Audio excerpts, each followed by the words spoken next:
Right. You can see the title, A Gambler's Penance in 17th Century Spain.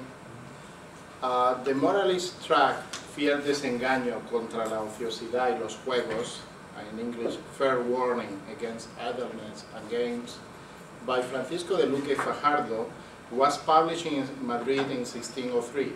It is based on the dialogues of two childhood friends of noble background, one a gambler, Florino, the other a learned individual and a prudent man, Laureano. Their exchanges are predicated in their common indictment of gambling, which is presented mostly through the different forms of card playing commonly available in 17th century Spain.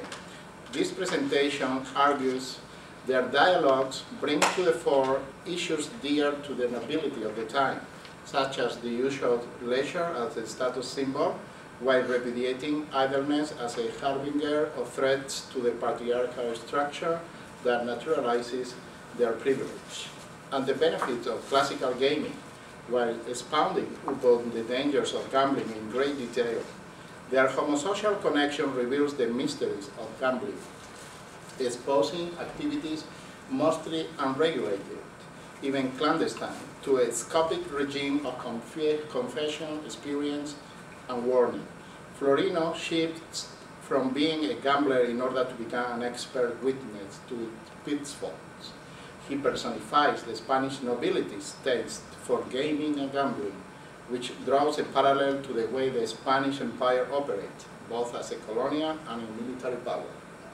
A cleric by inclination and by training, Luque Fajardo is a member of the church who testifies to the degradation of Spanish society and people, and specifically of his city of Seville. According to the editor, Martín de Riquer, Luque intends on bringing the infirm Spanish national body back to health by speaking with zeal familiar to the person in charge of prosecuting gambling, drawing on the principle of moral sermons, but also by appealing to a broader audience.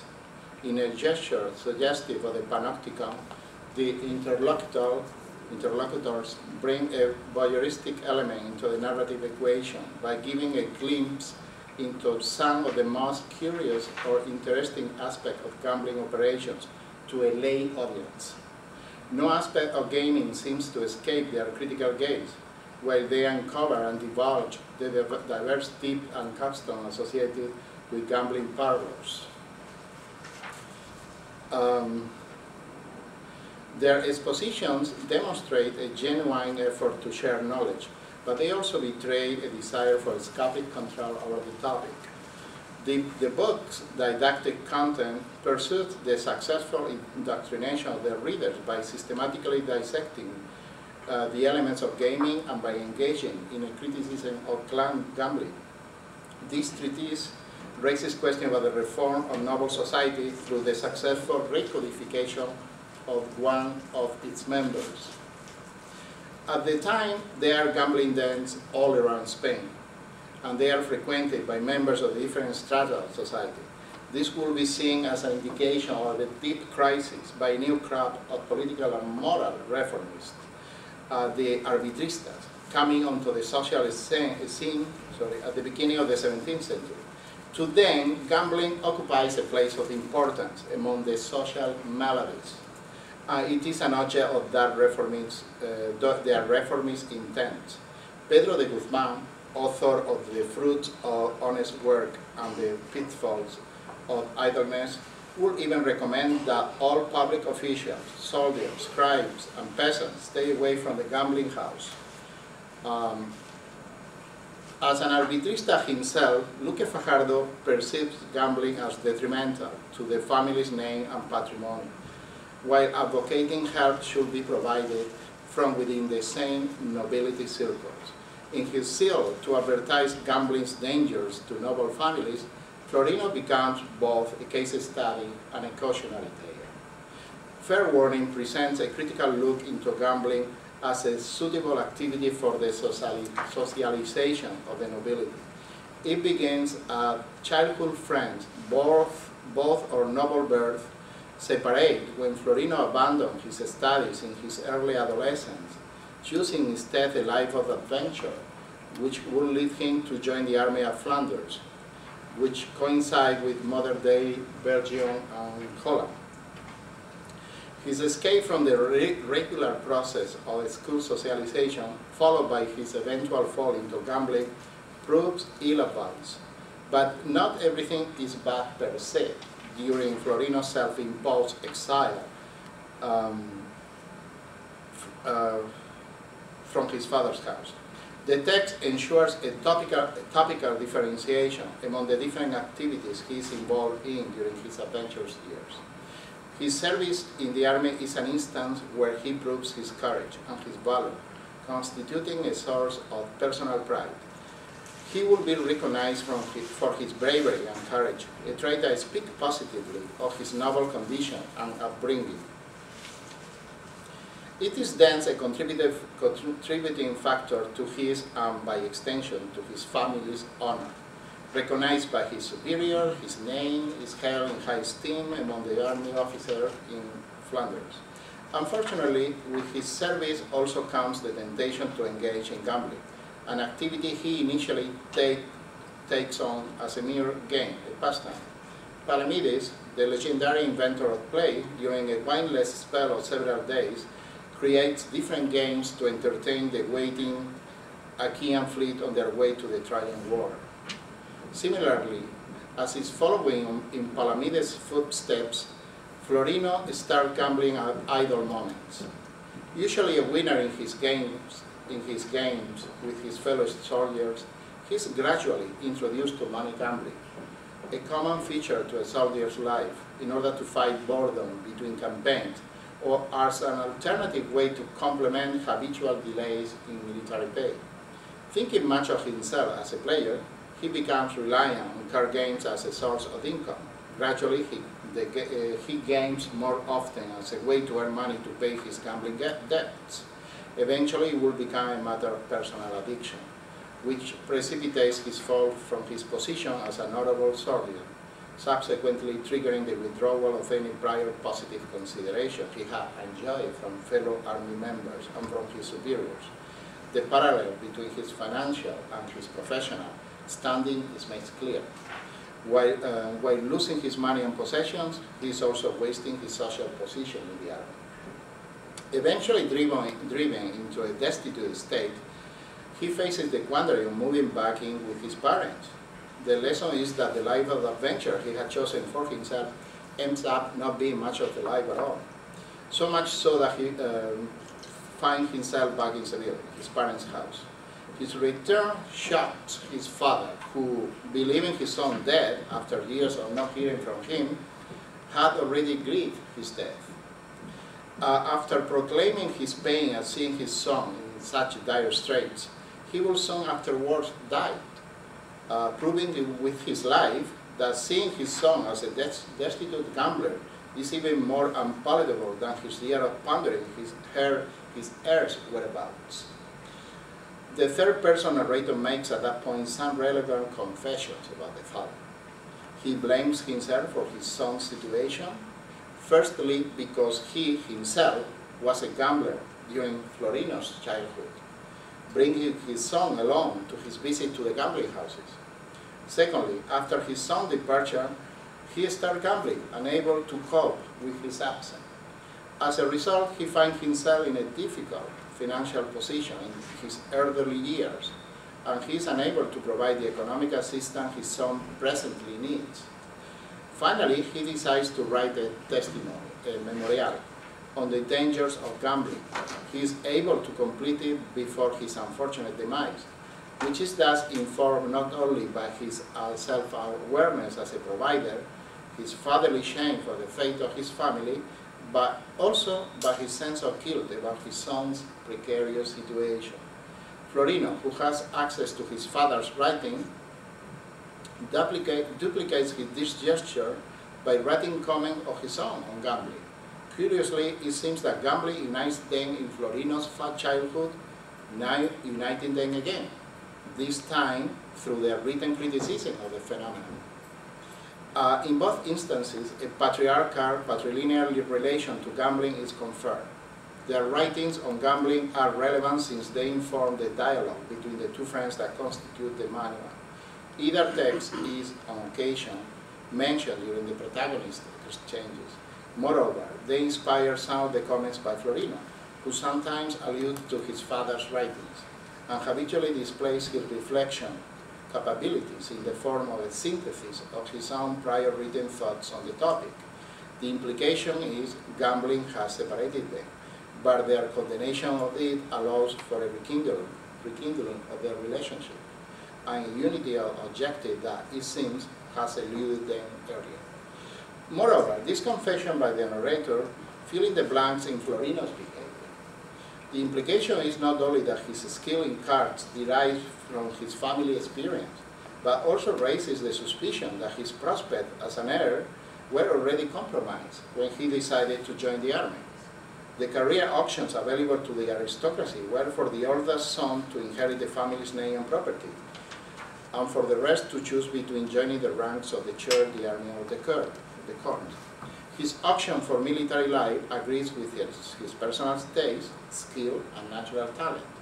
Yet Florino, as the only son, should inherit the family fortune, which most probably has already been dilapidated by his gambling father. His friend Laureano stays in Seville, dedicated to his studies, thus introjecting into the discourse the 16th century distinction of arts versus letters, or fine art, as the main options for the children of the aristocracy. Florino, early on in his arrival to the family home, expresses curiosity about Laureano, actively seeking to salute his childhood friend, a pursuit his parents stimulate. Therefore, Laureano's re-entry into the narrative is determined by a family conclave and a communal agreement on the wisdom of their reacquaintance. There is no doubt to Florino or to his father or mother that they would remain good friends had he not taken his adventurous diversion. But it is only after his father's writing on gambling are finished, which spurred his own written essay, and after his father's death, that Florino can, guided by his mother, reintegrate his past experiences of childhood and adolescence with his friend, the present-day Laureano. Florino is initiated by his mother to a new opportunity to build his family honor and to construct himself as a productive member of noble society. He relies on that by use of a fraternal and a patriarchal narrative. In some sense, the French reunion is made possible by the absence of the primary patriarchal presence. If his father carries to his death the family shame, his writing will indicate a new path to social redemption. His son should follow. Laureano, man of letters, letrado, belongs to the same background as his friend, with the proviso he is inclined to study, unlike Florino. Their friendship, after all this year, acts as a solvent for their differences. Instead of losing his human capital, wasting his time gaming as his friend does, he has increased his knowledge, reputation, and honor thanks to his studies. He appears an outstanding member of society, and although his profession remains unspecified, he puts the knowledge acquired to use in different social capacities, and he employs his time in learned pursuits. Although their current life situation makes them polar opposites, their childhood connection and their status similarity are the apparent base through which they will revive their friendship. Their dialogues are predicated on the assumption of the naturalness of their bond of male friendship. This homosocial bond makes possible the reincorporation of Florino into civilian society. Male friendship not only allows for their united front against gambling, but it also diffuses the obvious need for Florino's repentance and even penance from his gambling exploits. This connection articulates a common space in which both coincide ideologically about the dangers of gambling, and they are also able to divide their respective functions in the mechanics of the exchanges.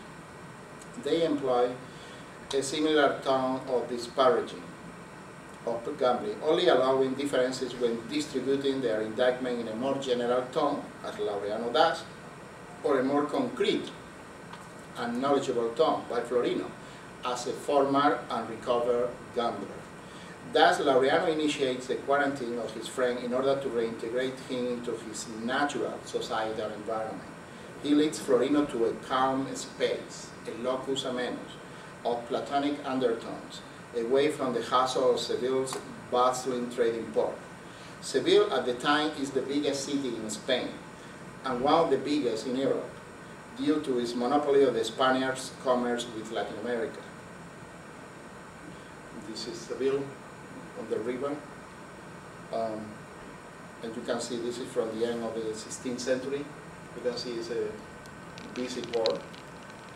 You can see also some other of the elements of the city, the Giralda, Cathedral, and then another one. Although outside the city, its presence, made evident by the distant noises that speak of its busy character, forms the background over which the two friends lays their arguments against gambling. Florino might come from faraway lands and Flanders, where he has been a soldier for many years, and where he has become a gambler, but Seville might not be the choicest place to recover. In fact, Seville is a hotbed for all sorts of criminal activity. It is a city with populous red light district and with equally expansive populations engaged in illicit activities, not only local, but also a transient criminal population. In fact, his unqualified return to Seville would imply his insertion into a space of unmitigated social temptations. Laureano's locus amenus allows for a new time of calm, in this case, filled not directly with play, but with dialogic wordplay on game, but that gradually zeroes in on the negative effect of gambling. This manner of developing the finer points on gambling gives the interlocutors' exchanges a written and learned, almost scholarly character, demonstrating the fact that the text is, in a concrete sense, a manual. As such, the book veers away from the classic book on games of chance by Girolamo Cardano.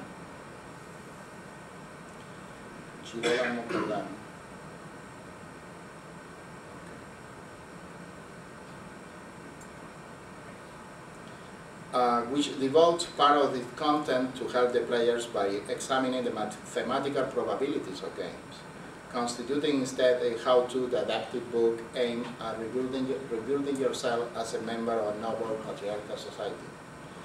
Laureano is in charge of the discussion, narrating the theoretical, general background information about the origins of gaming. He provides reference to authorities from Plato to Aristotle, Seneca, and the Bible. After this chapter, when entering into the details of games, Florino is in charge of most of the exchanges, and he proves to be a more engaging speaker. Furthermore, he is able to talk on a more personal experiential perspective, introducing his vast knowledge about the gambling world. Picturesque details are mixed with first-hand information about the ins and outs of gaming dens, of the characters that populate them. He called himself a taur, a card shop, a term that already had the connotation of a player of advantage, which puts him in the company of thieves. In his case, he has had mixed results as a player, with periods of success and ultimately failure that have brought him back to Seville. Attention is promptly paid to the name of the gaming dens, literally conversation houses, casas de conversación. As Elizabeth Goldsmith indicates, this name should show a level playing field among its constituents. Laureano raises criticism of this synecdoche since it devalues the main instrument for proper socialization, polite conversation. Their criticism on the inadequacy of applying the name conversation to a gambling establishment is not only theoretical, since they are presenting themselves as a perfect example of Platonic uncivilized interchange. Each friend contributes his knowledge to the common personal and social good. In this case, the information and the knowledge provided is about games, their past virtues, their present dangers, and their future reform. In their discourse, each interlocutor participates with their parcel of knowledge or power to this particular object of study and to this specific goal. While Laureano is capable of generalizing and conceptualizing his moral principle on gambling, Florino conjures the lexicon of gambling and the trumps, tricks, and subterfuge used mainly by the owners of the dens. by the organized bands of card sharps, which we learn are endemic to such establishments. Both processes of the information necessary to their goals, which incline more towards social awareness and social control of gambling rather than to Florino's particular attachment to it. Florino's disclosures bring to light shadowy figures and hidden world based in a code of silence and of advantage playing. In fact, for a pastime based on luck, it is obvious from his narrative that beginners have little, if any, chance. As Garcia Santo Tomás indicates, in here nothing is left to chance because the stakes are always so high. By this point, it becomes evident Florino must have participated in this shadowy world, or at the least, he is very familiar with its proceedings. Even Laureano is acquainted with some of these elements, which gives his moralist and sometimes pedantic explanations a broader grasp on reality. Their narrative become complementary, a symptom both friends are just an excuse for Luque Fajardo's inquiry into the character and dangers of gambling to society. Therefore, when looking into gaming origins, Laureano's references to the autores indicate appreciation because of game's organic role within classic societies, Egyptian, Greek, or Roman. There is, from his account, a correction from classical uses and functions. The discourse changes when Florino delivers the intricacy of gambling houses. His description shows an establishment full of irregularities and ripe with potential for criminality. While material game was considered the domain of work, games were generally classified as pure recreation, or as activities that involve some sort of useful skill, or a combination of both. The inclusion of economic interest in play produces a number of negative consequences. Treatise writers were arguing that gambling should be stripped of its secrecy and its competitive nature, including the possibility of any type of monetary gain.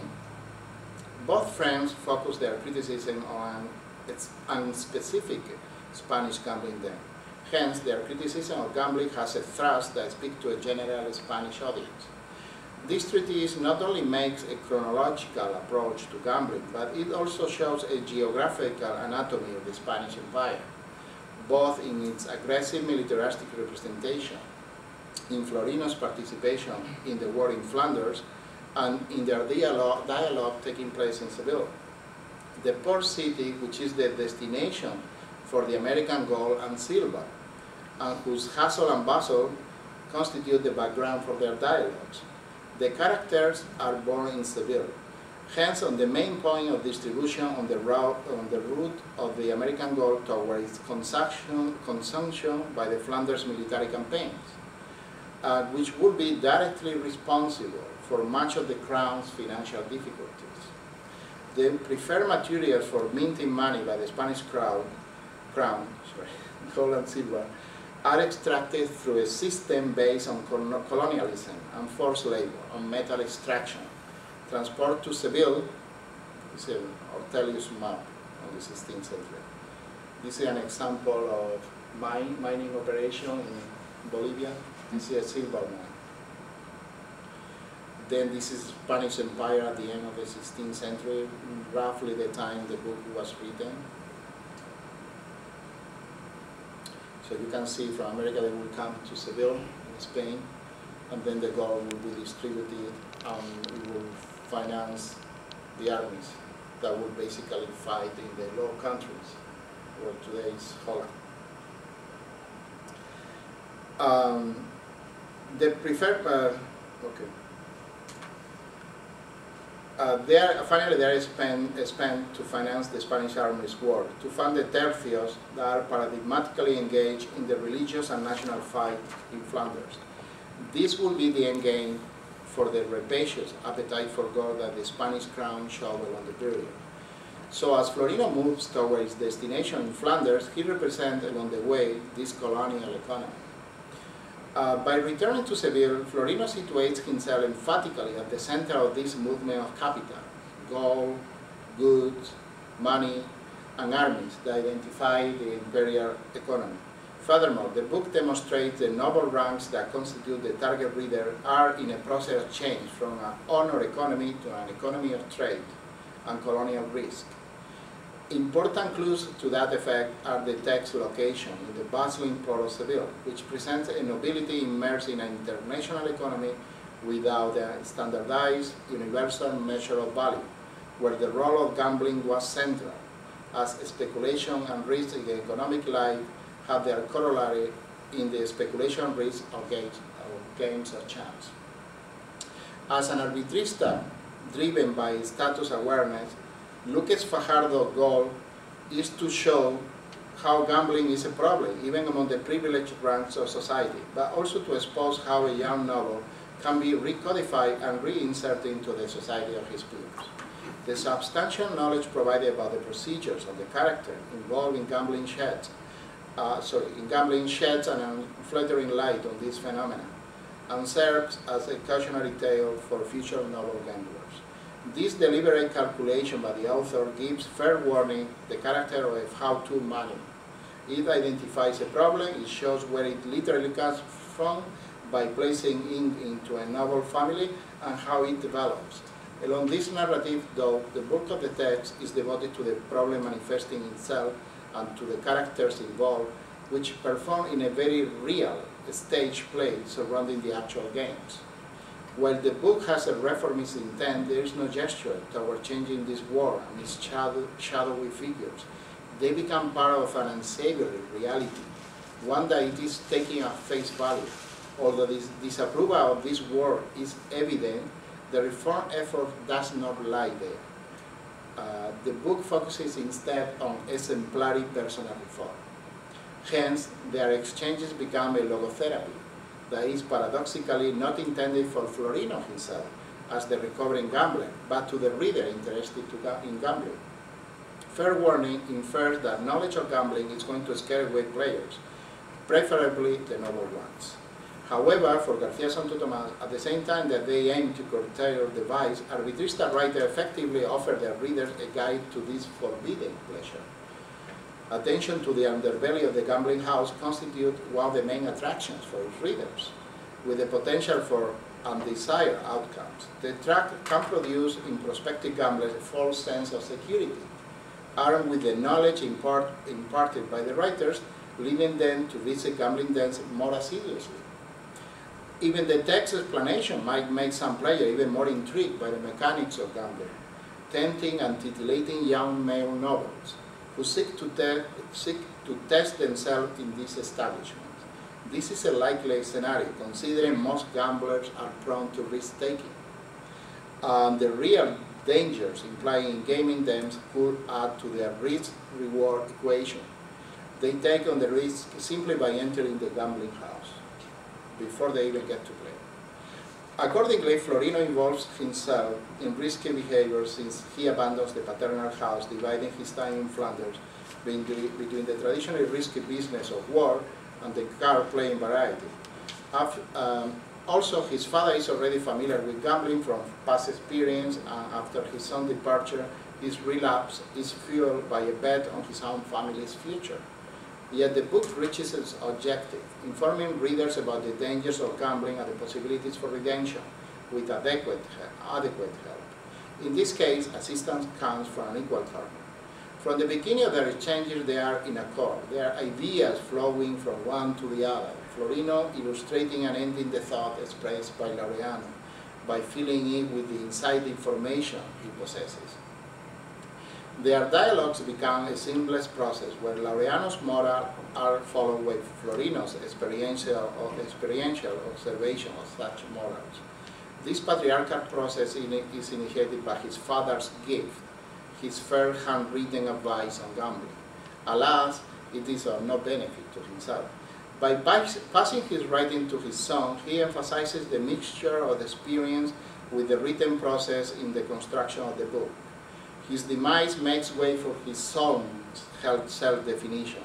Inheritance of these written thoughts on gambling become part of his son's process of solving his own addiction to gambling. In this way, they convey an interactive patriarchal effort to shore up resistance to gambling through reading and writing, the latest testimony being the book the presumed male reader holds in his hands. Florino's self-awareness helps to counterbalance his knowledge of the seedier side of gambling, but this makes him an unrealistic model. He's a gambler that has given up his addiction beforehand. His conversation with his friend and the right environment seem to give him the opportunity to detail the result of his own self-evaluation. He's now ready to become a productive part of the imperial society and to look for gold.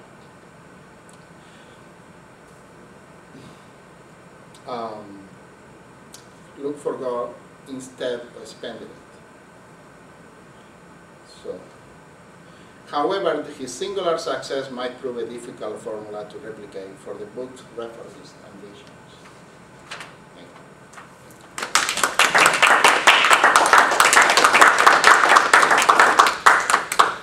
This is where the boats will come and all the shipping paperwork will be done around the gold and silver brought to Spain, that building, the gold tower.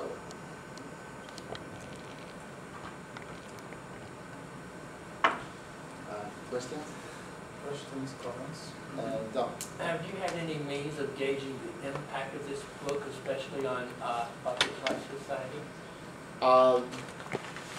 Not really. There is not much written, not only about this book, but the whole genre of treatises on gaming and gambling. They're usually moralist tracts. Most of them are not even available. This is a rare case. So they are mostly at the Spanish national level, waiting for the touch of gold, I guess. You're engaging with this interesting dynamic of, because leisure is, as you mentioned, the reveal status. If they're not going to be involved in gambling and the occupation of Laureano is somewhat vague, exactly what are they supposed to be doing? That's part of the unanswered question. They don't give, Rico-Ferrer doesn't give much specific about Laureano. My suspicion is because Laureano is himself, so he doesn't want to be too specific about that. So under the pretense of this dialogue between two friends, he can rely these thoughts on gambling without pinning. Maybe he wanted to be careful not to present Laureano as a churchman, being so knowledgeable about gambling issues. So he divests that part of the process to his friend. So I can see that as a way to, hedge his danger, his risk in Spanish society as a member of the church. Yes. You mentioned that gambling houses is houses of conversation. Casas de conversación. That's how they could call it. Yeah, that's interesting because conversation, the art of conversation as the years pass becomes a very important part of noble society. And also gambling becomes a very important part of noble society, but within the homes of the nobles themselves. Exactly. In the right environment. Yeah. In a selected environment. And the selection of the environment is crucial to the different the status of the place and the status of the member that access that place. But the results are still the same. Yeah, the people play, yes. That's pretty much and the same. They play and lose, obviously. You play quite a bit, you are going to lose. There's no way around that. But let's say that we could see here the start of a movement toward trying to differentiate between gambling and gaming, like a gaming for leisure. It's true, as a noble member of society, the father of Laureano is doing what he's supposed to do. Gaming is part of the showing leisure, showing that you don't have to work, you don't have to use your hands to earn a living. So it correlates with a noble position in society. So obviously he goes a little too far with that. So that's the duality. But that ties in very well with the suggestion by his mother to become a productive member of society. What did they mean by productive member, since this was published in 1603, I think you said? Yeah. Precisely in moments when you're not supposed to be too productive. I mean, in the upper ranks, you're not supposed to be working in commerce or industry, using your hands to work. It's a stain on your nobility. Right. Well, the thing is that in the book there is not too much of, we'll say, of the idea about what noble society should do. It's more about what noble society is. Or should not do, yeah. Yeah, and what we see here is the reality of people gambling and spending their fortunes. So they don't emphasize what you should do. Obviously, the book is for people that already are doing something that they shouldn't do. So maybe that's reminding them of their feeling, or maybe eliciting feelings of guilt is not the best way to approach people with a problem. So I wonder that might have been part of the didactic of the treatise, I would say. It's a promising beginning. Yeah, well, let's see if we win or lose. Pretty good bet. Sorry, you had a question? Yes, a two-point question. First of all, to what extent did the Spaniards rely on the Dutch or the people of the Low Countries to print their books for them? And secondly, of the books that were sold in Spain during this period, what percentage were in Latin and what percentage would be in various Spanish dialects? Oh, wow. Okay. Well, the first one, Amberes, in what today is Antwerp, what today is Belgium, was the main publishing house in Spanish outside Spain. But there were also books in Spanish published in Venice. You know that Venice was the biggest, by far, publishing city in the whole Europe, by far. But yeah, Antwerp is the place where many books were published. But with the dynamic, as the 16th century evolves, with the Counter-Reformation, the Council of Trent start to clamp down on book production, we can see that in Antwerp becomes a place where you can still see and produce books that will be forbidden in Spain. So actually it becomes like this hybrid area between, for example, some books with Protestant tendencies will be published in Spanish in Antwerp. Okay. Concerning the ratio of Latin production toward Romance languages production in Spain, my intuition is that as the 16th century went along and the printing presses were introduced in Spain, more and more of the production was in Spanish. And then in Catalonia, and what today is around the Barcelona area, there was also some production. Unfortunately, in the 16th century, that area of Spain, Catalonia, would not become a very productive or very powerful engine for different reasons. There was a decline, for example, in Barcelona, that lasted for a couple of centuries, until the end of the 17th, the beginning of the 18th century. Maybe Don can speak to that. And when Barcelona will become also a trading port with America, with Latin America, that will definitely change the tide in Barcelona, and obviously book production. Yeah, there was not much of publication, is my assumption, in other language besides Castilian. That would be my answer to you. It's not completely well informed, I would say. I found the idea of class that's really interesting, and maybe what they were supposed to be doing was learning, reading, studying. I mean, if the book, like that image of the father leaving the book to the son, right? And because he hadn't taken the option to stay and study like Mariana, he fell into this space of transgression where his class status was put at risk, right? And so, but then when he would go back to Sevilla. Yeah, and the book itself is about talking about gambling. So it's a book that is written, some writing about gambling and produce another thought about gambling that are handwritten by the son, and then the dialogue and the book that we see when we read it is about gambling too. So there is like all this level of writing and thought. That's really interesting. Yeah, I like that connection. Thank you for pointing that out. I really think that I need to expand on that idea. I really do. Thank you for noticing. You've made so many interesting connections. Thank you.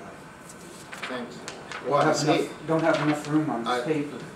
Well, you can see that writing is generative. It can produce more writing. Unfortunately, it doesn't produce money. But, no, I think he will have to change his profession at certain point. Well, thank you. It's very interesting. I just wonder about the tractability of the nobility to religion. And I wonder if the Council of Trent and the Counter-Reform had anything to say about gambling, and whether or not what they had to say was of any influence on the characters and situations and dialogue that you talk about today. Well, I had not pursued that area. That I eventually will have to get to that. In the past, I studied the treatment of the church, by the church, of the phenomenon of dueling, which was related also to gambling.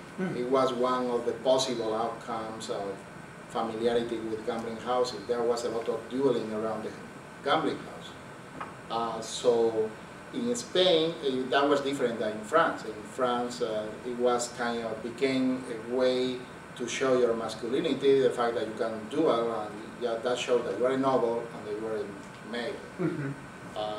It was, even though it was forbidden in France, there was a tremendous amount of dueling for centuries, up to the 18th century, late 18th century. And in Spain it was different. Maybe it has to do with either the power of the church, the Inquisition. They forbid dueling.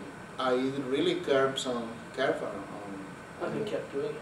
They kept on doing it. It was really a secret thing.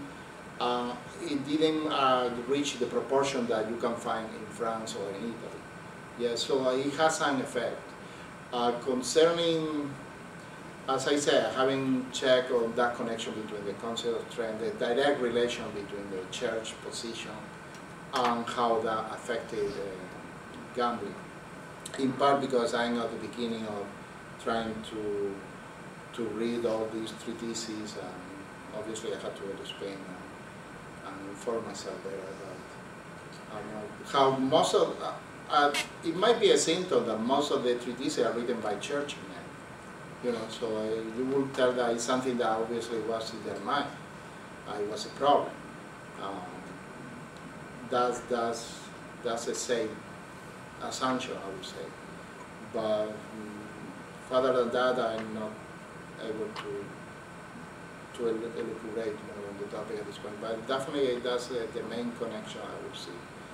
Because as I said, when I did the research on dueling, I could see that the church had an effect on curbing and dueling. On the other hand, my hunch is that it didn't work with the gambling houses. That would be my hunch, but I need more elements to have a firm opinion. It's an interesting question if there's some theological standing on games and chance. Well, the connection I made, which has probably got nothing to do with anything, philosophically, if you lead a life based on chance, how does that square with religion? And what does it mean to earn your living? What are the morals of that, and how do chance enter into it? But I'm thinking that that would be very akin in a strange way to Protestantism, because, well, you throw the dice and God elects you and God doesn't elect you. And you did speak about a little bit of the Protestant tendencies. Right. I could see that the Catholic Church, from what I can see, especially in the Commedia, the plays, that they really emphasize or really foster the idea of free will. So you can see big sinners that they repent in the last moment and then they go to heaven. So that's like, I think that's deliberate to show that they are different than their Protestant counterparts. So they emphasize free will. Oh, that's so interesting. the idea of gaming as obviously chance and luck, I think will be more well accepted in a Catholic frame of mind. That would be my idea, but obviously I need to work more on it. Dante has a comment about gaming something. Dante? Doesn't it? Isn't there some circle like that? Or maybe it's excess or something. No, there is something there, I don't know what it is, and we don't have any Italian. Not that that's period relevant necessarily, but Yeah, I mean, I would assume they are in hell. I mean, Raffaele would know that. that would be a safe thing to say, yes.